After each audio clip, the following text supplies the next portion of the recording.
Bom dia a todos. Louvado seja o nome do Senhor. Louvado seja o nome do Pai, do Filho e do Espírito Santo. Senhor Deus e eterno Pai, te louvo, agradeço por mais uma oportunidade. E assim nós devemos fazer todos os dias de nossas vidas. Agradecer, gratidão ao Senhor por todos os bens, por tudo que Ele tem nos concedido, por tudo que Ele já fez, por tudo que Ele fará na nossa vida, na vida dos nossos. Te louvamos, reconhecemos, Senhor, que só o Senhor é Deus. Seja exaltado nos céus e na terra e tudo que nela há. Louvamos o Senhor. Eu louvo o Senhor. Agradeço, Senhor, por todos os teus benefícios, por toda a tua proteção, teu zelo, teu cuidado para conosco, para com você que está me ouvindo. Agradeça todos os dias ao Senhor pelo dom da vida, pelas oportunidades que o Senhor nos concede todos os dias, por renovar, revigorar nossas forças, renovar as nossas forças, para que possamos caminhar e nos conceder, porque Ele diz que quem precisar de sabedoria, buscar nele. O Senhor disse: buscar-me-eis e me achareis, quando me encontrareis, quando me buscardes de todo o vosso coração. Desejarmos estarmos na sua presença todos os dias. Em meio às lutas, Senhor. Em meio às lutas, meu amigo, amado ouvinte. Mas se nós estamos com a fé pautada nele, alicerçada nele, Ele nos guia os nossos passos. Paráclitos, Espírito Santo, o Senhor, antes de subir aos céus e ir para o Pai, Ele foi a promessa dele, que não nos deixariam órfãos, enviaria um outro Consolador. Só que o Espírito Santo não é apenas um Consolador, ele é o próprio Deus, é a terceira pessoa da Trindade, e nós devemos, todos nós, seres humanos, confessar o Pai, o Filho e o Espírito Santo, confessar o seu Filho amado Jesus Cristo como único, suficiente, exclusivo e eterno Salvador de nossas vidas. Quem assim ainda não fez, faça, amados. Nós temos a decisão para onde irá a nossa alma. Se terá descanso eterno, só se você aqui nessa terra ainda, você confessar Jesus Cristo como o único Salvador da sua vida, o único Deus, suficiente, exclusivo e eterno Salvador. E buscarmos sempre termos relacionamento, comunhão com Ele, buscarmos estarmos com a fé alicerçada em Jesus Cristo, no Pai, no Filho e no Espírito Santo, e clamar pelo Espírito Santo: Senhor, esteja comigo, Senhor, porque eu busco Tua face todos os dias. E assim Ele guia os nossos passos, porque é promessa dEle, está escrito na palavra dEle: aquele que ama a minha palavra, aquele que me ama, que diz que ama Ele, que ama a palavra dEle, eu e o Pai o amará, e eu e o Pai viremos a Ele e faremos nele morada. Deixe que o Espírito Santo faça morada em você. Conceda para que o Senhor venha. E como é isso, irmã? Você toma posse da graça que já foi.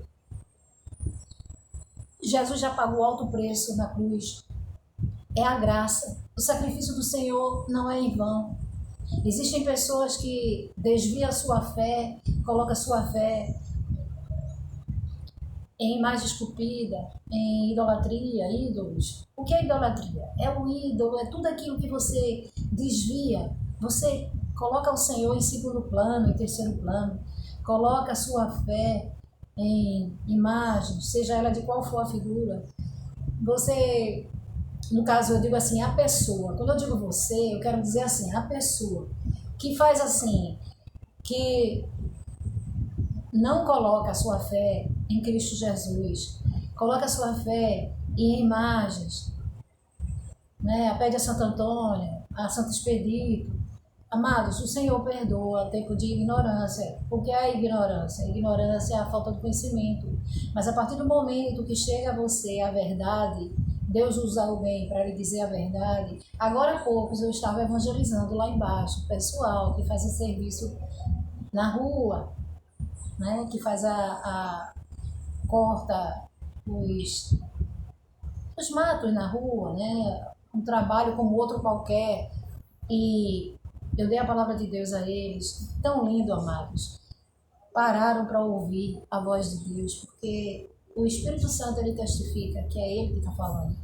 Então, tem essa preocupação também de ouvir a voz do Senhor e assimilar, obedecer, buscar, primeiramente tomar a decisão de confessar Jesus Cristo, Filho de Deus, que Ele veio com esse propósito de salvar nossas vidas.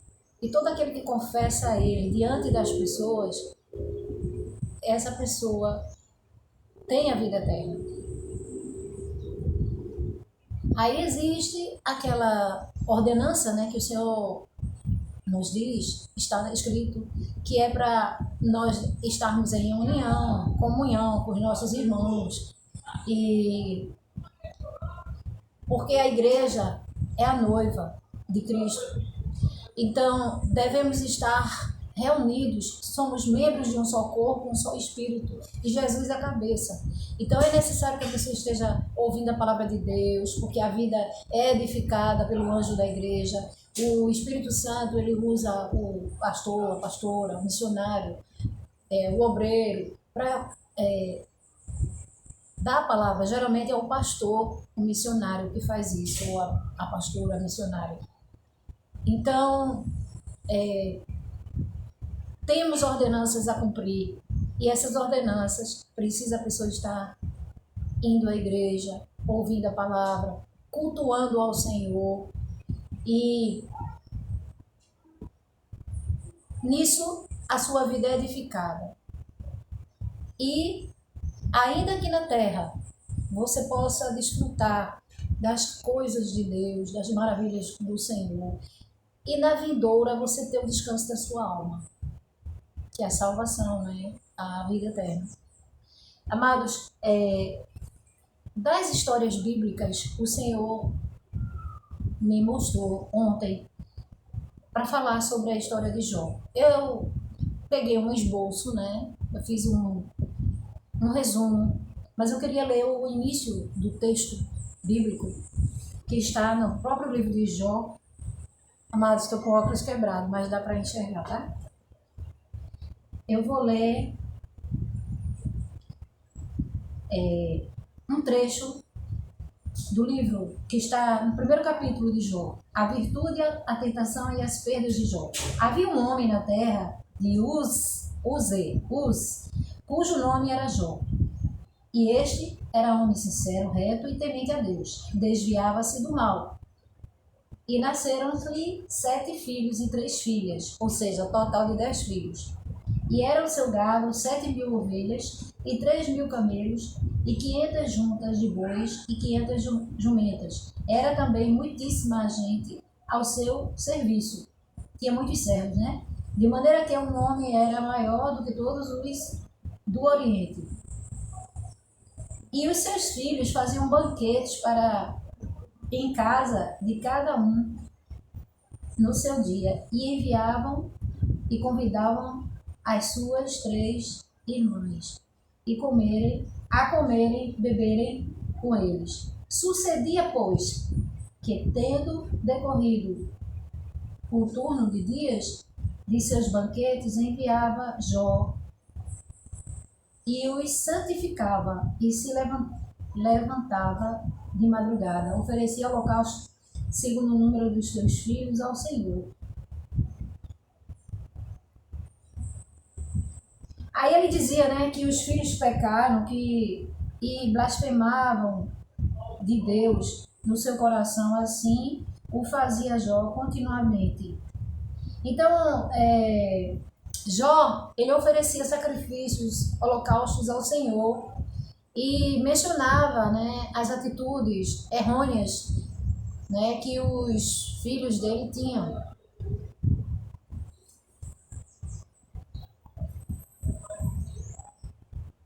Agora eu estou entendendo mais por que Deus permitiu tanta coisa, né? Jó, ele continuava cada vez mais se consagrando ao Senhor, se santificando.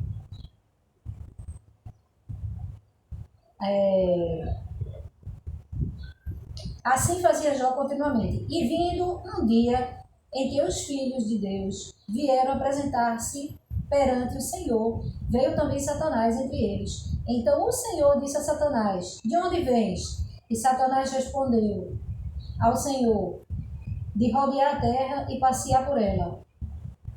E disse o Senhor a Satanás: Observastes tu meu servo Jó? Porque ninguém há na terra semelhante a ele, homem sincero e reto, e temente a Deus, e desviando-se do mal.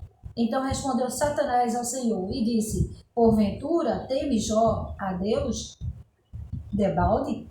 Porventura não o cercaste tu de bens a ele, e a sua casa, e a tudo quanto tens, a obra de suas mãos, abençoaste, e o seu gado está aumentado na terra. Ou seja, ele desfrutava de, assim, Deus permitiu, né, que ele fosse um homem próspero, rico.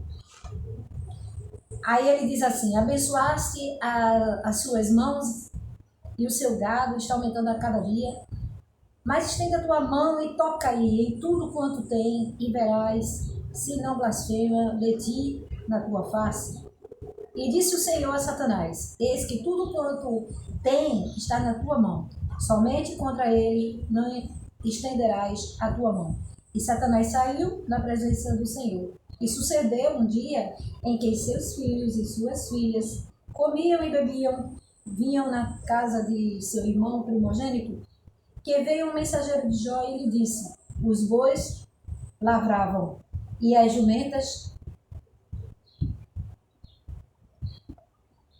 passeam junto a ele, e eles que deram sobre eles, que deram sobre eles os saberes, e tomaram, e aos moços feriram no fio da espada, e eu somente escapei para te trazer a nova.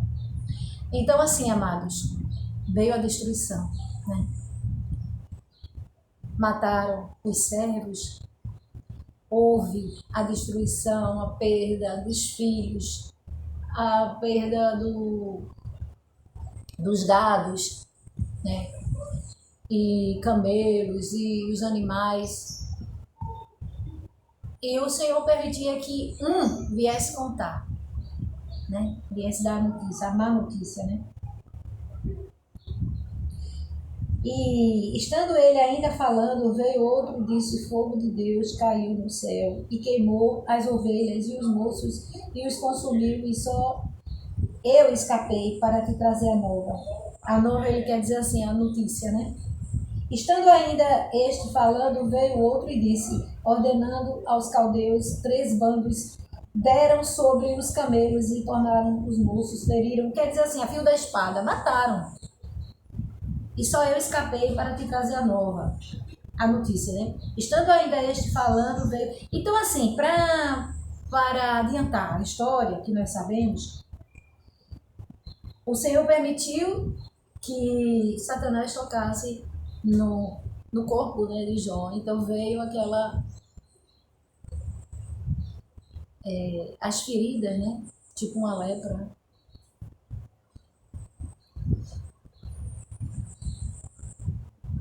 É porque tem umas partes aqui muito repetitivas, né? Repetindo.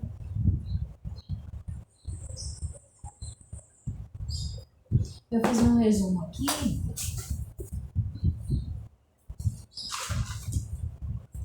Então, assim, ó, o livro de Jó tem um relato de um homem que permaneceu fiel, embora tantas coisas que aconteceram, tantas tribulações, ele perdeu, né, os filhos, ele perdeu os seus servos, muitos servos ele perdeu os seus gados, ficou pobre, né, era um homem rico, era um homem próspero, e quando aconteceu tudo isso, ele ficou com uma chaga, umas feridas no corpo, ele se coçava, raspava as feridas com caco de vidro, de telha, aliás, de telha, e sofreu tantas tribulações.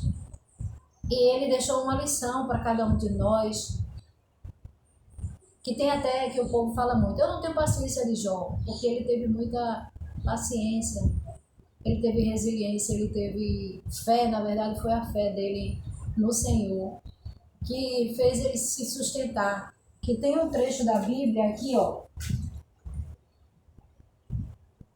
E Jó está no capítulo 2, versículo 8. E Jó, tomando um pedaço de telha para raspar com ele as feridas, assentou-se no meio da cinza.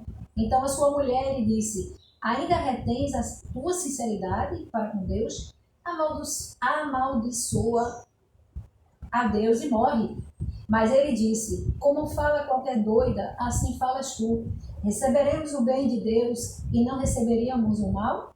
Em tudo isto não pecou Jó com os seus lábios. Ouvindo, pois, 3 amigos todo este mal que tinha vindo sobre ele, vieram, cada um do lugar ele faz, o Temanita, Bildade, o Suíta, e Zofá, o Naamatita, e consertaram juntamente, vieram condoer-se dele e consolá-lo. Então, eles sentaram, né, e se sensibilizaram com a situação de Jó, com todo o sofrimento de Jó. Mas também tem um trecho na Bíblia que relata que eles ficaram duvidando, assim, como se Jó tivesse culpa, né? Como se Jó tivesse em algum pecado e estivesse pagando aquilo ali por ter cometido algum erro com o Senhor, algum pecado com o Senhor. Na verdade, nós sabemos que não foi isso. Só que, assim, no decorrer de tanto sofrimento, né, eles rasgaram, os amigos de Jó, jogaram pó no ar, rasgaram as suas vestes em forma, assim, de indignação, né? E Jó, de tanto sofrimento, tem uma hora que Jó, ele amaldiçoa o seu nascimento e lamenta a sua miséria. Aí diz assim, ó, no capítulo 3, depois disso abriu Jó a sua boca e amaldiçoou o dia do seu nascimento. Aí ele disse assim: pereça o dia em que nasci e a noite em que disse, foi concebido um homem. Converta-se aquele dia em trevas, e Deus lá de cima não tenha cuidado dele, nem resplandece sobre ele a luz. Aí ele começou a, de uma certa forma, praguejar sobre a dia que ele nasceu, né? Mas na verdade nós sabemos que foi tanto desgosto que ele estava, da situação que ele estava, mas momento algum ele praguejou sobre Deus, né? Ele blasfemou sobre o Senhor. Ele sempre teve a sua fé firmada em Deus e ele tinha fé que o Senhor ia tirá-lo daquela situação. Então, o livro de Jó, ele nos mostra, né, que embora em meio a tanta tribulação, a tanto sofrimento, tantas provações, perdas dos filhos, camelos, a experiência dele nos convida a refletir sobre perguntas difíceis a respeito da causa do sofrimento, né, a fragilidade da existência humana e os motivos para crer em Deus, mesmo quando a vida parece injusta. Eu passo por isso, você deve passar por isso também, não é? Assim, passar por isso eu digo assim, por tanto sofrimento, às vezes, em determinada área da vida, algumas situações que você quer a solução assim, ó, de imediato, ou você já está esperando há anos, não é? Uma solução para alguma área da tua vida e ainda não chegou. Mas tenha fé, porque o Senhor, assim está escrito na palavra dele, ele é galardoador daqueles que o buscam, daqueles que esperam nele.